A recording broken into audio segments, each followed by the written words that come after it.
Bonjour, bienvenue dans cette nouvelle émission Quad 9. Aujourd'hui, je reçois la secrétaire générale adjointe du syndicat SASM. C'est le syndicat des ambulanciers, c'est ça? Salariés. Des salariés de la Martinique. Je reçois Madame Sainte-Rose Frédéric. Bonjour Madame, merci d'être avec nous. Bonjour. Alors, vous êtes venu nous parler un petit peu de votre métier, des difficultés de votre métier et probablement de certaines choses que vous auriez souhaité qui changent, qui s'arrangent, qui deviennent lumineux. Et vous allez nous expliquer ça, Madame Sainte-Rose. Et vous allez aussi nous parler des effets de la pandémie qui impactent votre vie salariale, mais peut-être aussi votre vie privée, familiale et tout. Par quoi on commence, Madame Sainte-Rose? On commence par présenter le métier. Allez-y, je vous en prie. Alors déjà, qu'est-ce qu'un ambulancier? Oui. Donc un ambulancier, c'est un professionnel de santé diplômé d'État. Tout comme l'infirmière, tout comme le kiné. Tout à fait. Ouais. Donc on a un diplôme qui est certifié. Vous n'êtes pas là simplement conducteur ou conductrice de véhicule? Tout à fait. Ok. Donc on peut apporter les premiers soins. Nous pouvons faire des pansements, massage cardiaque. C'est un métier qui est assez vaste en fait. Donc nous sommes spécialisés dans le transport des malades. Donc nous pouvons le transporter pour des transports dits habituels, pour des soins récurrents. Donc on peut les emmener chez le kiné, les patients, on peut les emmener aussi en dialyse. Mais nous effectuons également des missions d'urgence. Ça c'est une spécificité que la population ne connaît pas forcément justement. Donc nous intervenons sous appel du 15. Justement, j'allais vous demander qu'est-ce qui détermine l'urgence. Alors c'est le SAMU. Donc c'est le SAMU qui nous appelle pour pouvoir intervenir au domicile d'un patient, parce que le SAMU décide que c'est une mission urgente. D'accord. Voilà, donc à ce moment-là, nous intervenons au niveau du patient, chez lui, pour l'emmener au service des urgences. Bien. Voilà. Alors, dans chaque commune, il y a des pompiers. C'est ça, qui peuvent intervenir sur la voie publique pour ce genre de choses. Mais les sociétés d'ambulance privées peuvent intervenir aussi donc, sur réquisition du SAMU. Du SAMU, tout à fait. D'accord. Donc au domicile des patients la plupart du temps.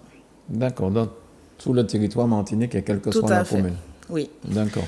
Donc c'est un petit peu sectorisé. L'ARS est un petit peu sectorisé, donc le secteur nord, le secteur centre et le secteur sud. Alors l'ARS, l'Agence régionale de santé. Tout à fait. Qui est aussi votre patron, c'est eux qui déterminent s'ils donnent ou pas des agréments pour ouvrir une société d'ambulance. Tout à fait. D'accord. C'est l'ARS qui détermine les secteurs, le secteur d'implantation détermine où on se situe en fait. D'accord. Est-ce que c'est un métier difficile? C'est un métier qui est contraignant. Oui. Il y a des horaires qui sont, on va dire, difficiles parce qu'on ne sait pas forcément à quelle heure on termine. Lorsqu'on a commencé une mission, si on doit terminer à 17h et qu'on a commencé une mission à 16h30, c'est pas forcément à 17h qu'on va terminer. Le lendemain, on ne sait pas forcément à quelle heure on va commencer, c'est un petit peu tard qu'on le sait, mais il y a aussi beaucoup d'avantages. Oui, la proximité du patient. On travaille avec des professionnels de santé. Donc, c'est toujours un bénéfice pour l'ambulancier de savoir qu'il a aidé à sauver une vie. C'est quelque chose qui est quand même assez c'est bénéfique pour nous. Ça fait du bien au moral.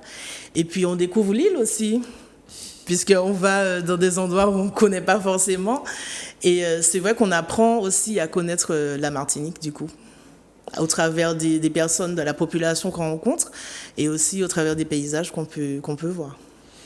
J'ai eu à me rendre à la Ménard dernièrement et en plus des véhicules des pompiers, il y avait tout un balai d'ambulances privées, les gyrophares qui clignotaient partout. Avec cette pandémie, vous êtes souvent sur la brèche, j'ai envie de dire. Tout à fait. Donc on est au cœur de l'action, on va dire. On est en première ligne. Puisque nous intervenons, alors par rapport à cette pandémie, on intervient plus dans l'urgence, effectivement. Nous avons des réquisitions de véhicules aussi, donc il y a des sociétés qui ont été appelées spécifiquement pour pouvoir effectuer des transports Covid. Nous avons pu également travailler avec la DIECT, l'ARS, l'ARACT, les syndicats de patrons pour pouvoir créer un protocole spécifique pour la prise en charge des patients Covid. Donc ça s'est passé en avril 2020. Et là, nous avons pu vraiment intervenir de manière plus efficace, on va dire, au chevet des malades.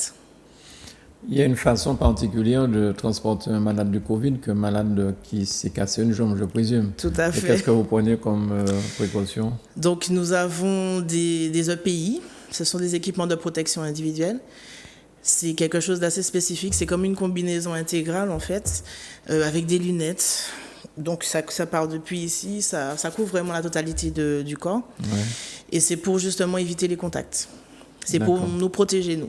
Je tiens à préciser qu'au début de cette crise, donc nos véhicules sont équipés d'EPI, hein, mais au début de la crise, face à l'afflux de malades, en fait, nous avons manqué de ces EPI. Et beaucoup de nos collègues ont travaillé sans protection. Il a fallu qu'on quémande un peu de droite à gauche des protections pour justement protéger nos collègues. Donc du coup, ils étaient des cas contacts. Tout à fait. Et il y en a certains qui ont contracté la maladie. Tout à fait. Il y a certains qui ont contracté la maladie. On a même perdu un collègue de cette maladie il y a quelque temps. Après avoir transporté quelqu'un qui était il a contracté il a contracté la maladie et est décédé malheureusement. Donc on est vraiment frappé de plein fouet, on va dire, par cette pandémie. On sait exactement quels sont les enjeux de cette maladie. On connaît vraiment. D'accord. Donc vous êtes soumis aussi à l'obligation vaccinale en tant que soignant. Alors en tant que soignant, oui, on est soumis à cette obligation vaccinale. Après, notre syndicat ne veut pas justement entrer dans cette guerre pro-vax, anti-vax. Je pense que les salariés savent très bien à quoi ils s'exposent, ils connaissent cette maladie.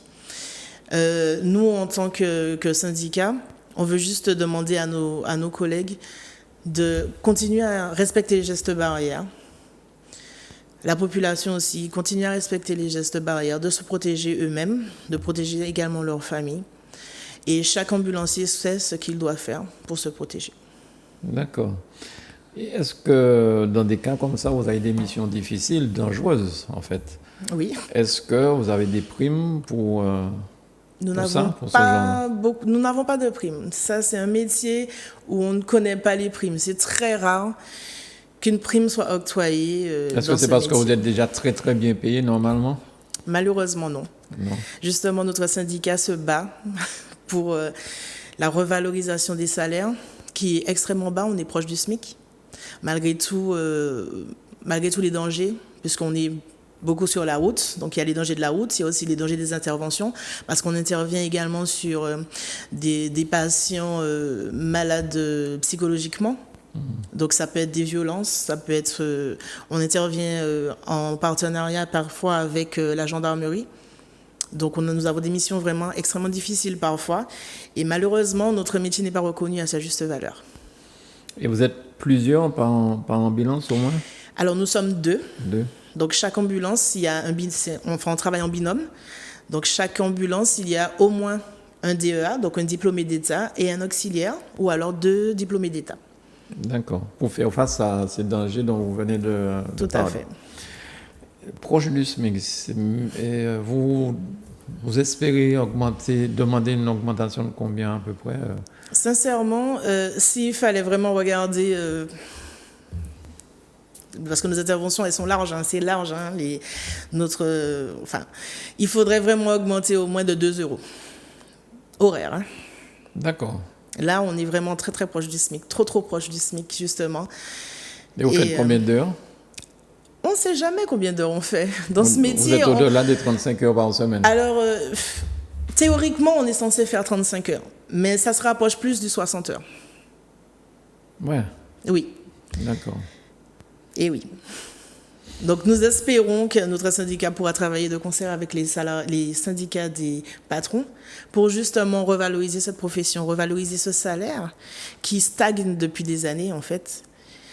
Nous avons justement une convention collective qui est caduque, puisqu'elle a été signée en 2002. Et depuis, il n'y a eu aucune révision de cette convention collective. Donc, ça fait 14 ans qu'il n'y a aucune revalorisation d'aucune sorte. Ni pour les conditions de travail, ni pour les locaux, ni pour quoi que ce soit. Nous sommes vraiment les oubliés. Notre syndicat a déjà essayé plusieurs fois de contacter les syndicats de patrons et ils refusent de nous recevoir. Mais individuellement, chaque employé peut voir son patron sans passer par le syndicat. Tout à fait. Et quand c'est comme ça, lorsqu'on voit simplement le patron, ça... Il n'y a pas beaucoup d'effets. Il n'y a pas d'effet. On va dire qu'il n'y a pas beaucoup d'effets. On va dire le point négatif de notre métier, c'est que nous faisons partie chacun de petites structures. Donc, on a, pour la plupart, moins de 6 salariés dans les structures. D'accord. Pour les grosses sociétés, il peut y avoir 15 salariés. Mais c'est vrai qu'aller tout seul devant son patron, on a moins de poids que si on est plus nombreux. D'accord. C'est pour ça qu'on essaye de rassembler, de fédérer justement tous les collègues, les mobiliser pour justement pouvoir se battre ensemble et obtenir une revalorisation qui serait un peu plus lisse. Parce que d'une société à l'autre, c'est vrai qu'il y a des disparités qui sont énormes. D'accord. Autant dans les conditions de travail que dans le salaire. Alors, est-ce que les sociétés qui sont dans le nord Atlantique, par exemple, les salariés sont moins bien payés que ceux qui sont à Fort-de-France, où vous avez peut-être plus de missions à Fort-de-France? Alors, c'est pas aussi simple de séparer les choses, malheureusement. Ouais. C'est vrai que ça dépend de beaucoup de critères. Après, le nombre de missions, on va dire qu'en Martinique, toutes les sociétés ont beaucoup de missions. À ce point? Oui. Malgré les pompiers qui sont dans chaque commune? Ou malgré le SAM et tout ça? Parce qu'on a des missions, on a des transports, on va dire, programmés. Donc, ce sont les missions qu'on fait tous les jours habituellement. Donc, le kiné, la dialyse, les consultations, etc. Mais il y a aussi la mission d'urgence à côté. D'accord. Donc, on a 2 casquettes.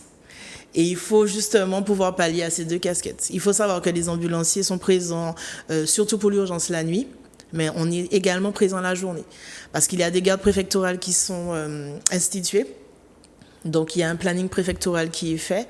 Donc, chaque société a sa nuit, en fait, et pendant le week-end également. Donc, pendant le week-end... Je crois qu'on pouvait choisir de ne pas travailler la nuit lorsqu'on a une société d'ambulance. Pas forcément. D'accord. On n'a pas forcément ce choix-là. Donc, tout comme les pharmacies, tout ça, vous avez chacun votre tour de garde. Voilà, on a des gardes. Donc, de 18h à 6h du matin, en semaine. Et le week-end, donc 18h à 6h aussi. Et 6h, 18h, donc la journée aussi. Donc, il y a des gardes qui sont faites. Justement, on ne répond qu'à la demande du SAMU pendant ces gardes-là. Vous ne faites pas la nuit, là. Vous n'embrayez pas sur une journée derrière? Du tout, non. D'accord. Il y a des équipes spécifiques. Il y a des équipes pour la journée, des équipes pour la nuit. Ça peut tourner, hein. Mais c'est vrai que, bon, non. Nous avons quand même... il y a quand même des choses à respecter. Il y a un temps de travail qui doit être respecté quand même. Par le salaire, qu'est-ce que vous souhaitez discuter avec le syndicat des patrons? Ils entendent, hein, je suppose qu'ils vont écouter cette émission. Donc, ils sauront déjà que vous ne demandez pas grand-chose, ils vont être gentils. Donc, on voudrait aussi revaloriser les conditions de travail, changer les conditions de travail. C'est-à-dire? Avoir un vrai planning, ouais. C'est-à-dire avoir des jours de repos, ça existe. Hein. Il y a des sociétés qui donnent à leurs salariés des jours de repos, bien mérités, on va dire. Malheureusement, ce n'est pas le cas de toutes les sociétés. On voudrait aussi discuter des conditions de travail, c'est-à-dire des locaux, puisqu'on sait que lorsqu'il y a une garde préfectorale, il y a des critères. Donc, il doit avoir 2 lits, par exemple, une salle de bain, des toilettes. Quand on a des équipes mixtes, des toilettes séparées, des douches séparées. Bien. Tout ça, on remarque en Martinique que c'est pas forcément appliqué. Est-ce qu'il y a des patrons qui sont eux-mêmes ambulanciers, qui font le job eux-mêmes? Il y en a, ouais. Mais il y en a beaucoup qui oublient qu'ils étaient ambulanciers avant aussi, malheureusement. Mais là, vous êtes là pour leur rappeler ce beau souvenir. Tout à fait. Qu'est-ce que vous voulez nous dire encore, sur quel point vous voulez changer les choses, peut-être dans ce métier, qui est quand même un métier passionnant, comme vous avez dit, mais il faut surtout penser que vous êtes au service de la population. Tout à fait. Donc moi, je voudrais justement, le syndicat des salariés, pas seulement moi, oui. Nous voudrions assurer à la population notre entier dévouement, parce qu'au final, nous sommes là pour eux. C'est vrai que la pandémie nous a un peu mis au devant de la scène, mais nous étions là avant pour transporter la population. Nous étions là pendant le Covid et nous serons là encore après le Covid. Et je voudrais assurer à la population que les ambulanciers sont engagés, ils sont mobilisés, ils font tout justement pour leur venir en aide. Parfois, nous n'avons pas le matériel adéquat. Nous avons des véhicules qui tombent en panne parce que ce sont des véhicules qui tournent énormément. Mais nous faisons de notre mieux tous les jours pour leur porter secours. D'accord. Et quelqu'un qui voudrait vous appeler en dehors du SAMU, est-ce qu'ils ont le droit de vous appeler s'ils ont un accident? Si c'est un transport programmé, c'est-à-dire si c'est une consultation, oui. Ou s'ils ont eu un accident domestique, par exemple, est-ce qu'ils peuvent faire appel à vous? Alors, s'ils ont eu un accident domestique, il faut appeler le SAMU. Et c'est le SAMU qui décide du transport adéquat pour le patient. Ou alors, donc quelqu'un qui doit se rendre à l'hôpital ou doit être dialysé, doit faire un certain nombre de démarches, ces gens-là peuvent s'adresser directement à l'ambulance ou il faut passer aussi par le SAMU? Non. Si c'est une dialyse, si c'est une consultation qui est prévue, par contre, on peut se rapprocher des secrétariats des ambulances privées. Et à ce moment-là, ils auront leur heure de prise en charge et tout sera planifié pour eux. D'accord. Cette même société d'ambulance, c'est aussi des fois, il y a des infirmiers qui travaillent dans cette même société. Non, les sociétés d'ambulance, voilà. Les sociétés d'ambulance emploient uniquement des salariés ambulanciers et des auxiliaires ambulanciers. D'accord. Et lorsque vous arrivez à la MENA, vous êtes traité comme les gens des pompiers ou bien on estime que vous êtes... On dira, tout dépend de l'équipe, mais en règle générale, les professionnels de santé nous connaissent déjà depuis longtemps, donc ils savent très bien, ils connaissent le métier, oui. Donc on est plutôt bien accueillis quand même, hein. Surtout aux urgences, on est bien accueillis quand même. D'accord. Et le coût de faire appel à une ambulance pour aller faire une dialyse? Alors lorsque les patients sont pris à 100%, d'accord, c'est la Sécu qui paye. C'est la Sécu qui paye leur transport, effectivement. Donc c'est un métier qui rapporte bien? Au patron. Au patron. Malheureusement, ça ne rejaillit pas sur nous. D'accord. C'est pour ça qu'on est là, justement. Puisque c'est nous, quand même, qui effectuons les transports dans de bonnes conditions. Donc, on aurait bien aimé avoir une petite part du gâteau aussi. Alors, vous disiez, c'est la Sécu qui paye si c'est 100%. Sinon, pour un transport, pour une dialyse, est-ce que c'est un véhicule simplement, la personne elle est assise comme dans un taxi, en fait?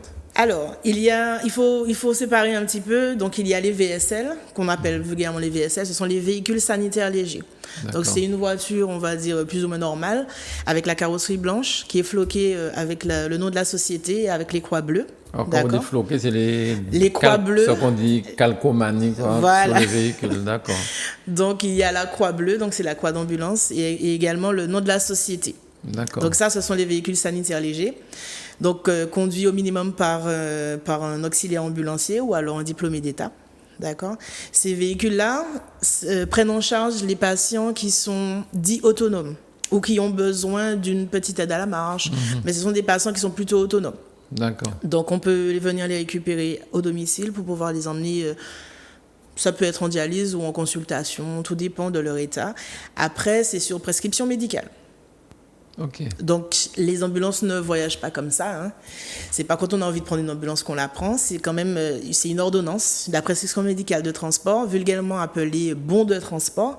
Mais c'est une prescription médicale qui permet à cette personne justement de pouvoir prendre une ambulance. Donc, c'est le médecin qui décide que l'état du patient nécessite la prise en charge par une ambulance. D'accord. Et les coûts sont en fonction du nombre de kilomètres faits? Kilomètres, prise en charge, etc. Donc, j'ai oublié de vous parler des ambulances. Donc, oui. les fourgons qu'on voit. Donc, à ce moment-là, le patient, il est couché dans l'ambulance sur le brancard. Et là, forcément, il y a 2 personnes à bord, 2 personnels de santé, 2 ambulanciers à bord et le patient seul. D'accord. Voilà. Et dans ces cas-là, est-ce que pour aller faire une dialyse, vous mettez le pain-pompe et puis les non, c'est un transport programmé. Normalement, on ne met pas de pain-pompe. Hein. Ouais. Donc, non, la sirène est réservée pour les missions d'urgence, on va dire. Après, il est vrai qu'il n'y a aucun moyen extérieur, on va dire, à un automobiliste, par exemple, de savoir qu'il y a un patient, s'il est urgent, s'il n'est pas urgent à bord. Ou quand vous allez à la rencontre d'un patient. Voilà, ou qu'on va à la rencontre de patient, parce qu'il faut savoir que la mission d'urgence démarre au moment où le SAMU nous appelle. Donc, on peut être amené... Enfin, on est sur la route, on va chercher le patient, on est déjà en mission d'urgence. Donc après, les automobilistes, certes, ne savent pas forcément sur quoi on intervient, connaissent pas la situation dans l'ambulance en tout cas. C'est pour ça que souvent on a des petites réactions qui sont pas... Moi je dis que ne sachant pas, vaut mieux laisser la place. Même si nous ne sommes pas en urgence, c'est peut-être un patient qui ne peut pas rester longtemps dans la position qu'on l'a mis pour le transport et il va falloir justement l'emmener rapidement à son lieu de consultation ou de soins. Donc, même si on n'a pas les pimpons, comme vous dites, effectivement, vaut mieux laisser la place. On ne sait jamais. D'accord. Ça peut être aussi une dame qui est sur le point d'accoucher. Parce que nous faisons aussi ces transports-là. Vous avez déjà eu des accouchements faits dans votre ambulance? Alors, j'ai fait un accouchement quand j'étais en stage à Paris. Et c'est quelque chose de... C'est impressionnant. Moi qui suis maman de 3 enfants, je pensais pas un jour avoir ceci d'un autre côté, en fait. Oui. Et c'est vrai que c'est quelque chose qui est très impressionnant. Et c'est très gratifiant aussi de savoir qu'on est capable de le faire. Notre formation, justement, nous permet de faire face à ces situations-là. Alors, lorsqu'un enfant naît dans un avion, la compagnie aérienne donne un passage gratuit à vie. Ah, c'est bien ça. Donc, dans votre ambulance, la dame a eu un passage gratuit à vie. Alors là, il faut devoir avec les patrons. Moi, je ne sais pas, mais... Très bien. En tout cas, Madame Seltroz, merci beaucoup de venir à Zouk TV nous éclairer sur tout ça. Et puis, vous serez toujours la bienvenue. Vous avez vu que ce n'est pas compliqué, en fait, d'expliquer votre métier que vous faites avec beaucoup, je trouve, de rigueur. Oui. C'est quand même... J'ai remarqué qu'effectivement, lorsque les ambulances passent privées, on ne s'écarte pas aussi facilement que lorsqu'il s'agit des pompiers ou du SAMU. On le vit tous les jours.